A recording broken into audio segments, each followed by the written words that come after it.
નમસ્કાર દર્શક મિત્રો, ભરૂચની લોકસભા હાલમાં ખૂબ જ ચર્ચામાં છે, કારણ કે આમ આદમી પાર્ટીના ડેડિયાપાડાના ધારાસભ્ય ઉપર વન વિભાગ દ્વારા જે કેસ કરવામાં આવ્યો હતો તેને લઈને ચૈતર વસાવા 1 મહિના સુધી ફરાર રહ્યા અને ત્યારબાદ પોલીસ સ્ટેશનમાં જઈ અને સરેન્ડર કર્યું। ત્યારે મનસુખ વસાવાએ ચૈતર વસાવાના સરેન્ડર ઉપર એક ટેલિફોનિક વાતચીતમાં કહ્યું હતું કે ચૈતર વસાવાના ખંભે બંદૂક રાખીને આમ આદમી પાર્ટી ખોટી લોકપ્રિયતા હાંસલ કરવા માંગે છે।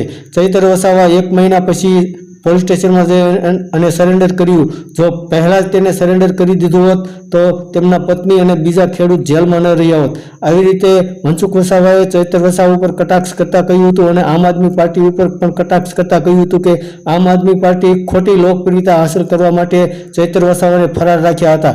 તો આવી રીતે આમ આદમી પાર્ટી ઉપર પણ પ્રહાર કરતા મનસુખ વસાવાએ કહ્યું હતું કે લોકસભાની ચૂંટણી જીતવા માટે આ એક ખોટું ષડયંત્ર હતું, ચૈતર વસાવાને ફરાર રાખવાનું। આવી રીતે મનસુખ વસાવાએ ચૈતર વસાવા ઉપર કટાક્ષ કરતા કહ્યું હતું। ધન્યવાદ દર્શક મિત્રો।